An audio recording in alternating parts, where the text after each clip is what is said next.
disease, inflammatory bowel, a group of chronic intestinal diseases characterized by inflammation of the bowel, the large or small intestine. The most common types of inflammatory bowel disease IBD are ulcerative colitis and Crohn's disease.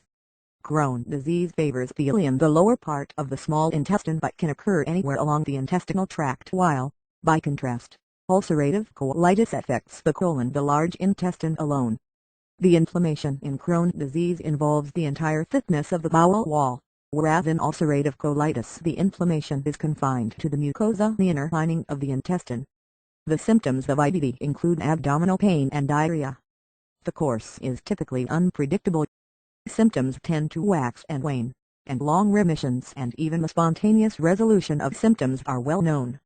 The disease can be limited to the intestine or affect the skin, joints, spine, liver, eyes, and other organs. Although people of any age can have inflammatory bowel disease, the diagnosis is most commonly first made in young adults. Intestinal ulcers and bleeding are common in both Crohn's disease and ulcerative colitis. But complications such as intestinal strictures, narrowings, fistulas, and fissures, tears are far more common in Crohn's disease than in ulcerative colitis. Small intestinal bacterial overgrowth in Crohn's disease can result from an intestinal stricture and is treated with antibiotics. Crohn's disease of the duodenum and jejunum can cause malabsorption of nutrients, can cause malnutrition, weight loss, and diarrhea. In Crohn's disease of the ileum, malabsorption of bile salts can cause diarrhea, and malabsorption of vitamin B12 can lead to anemia.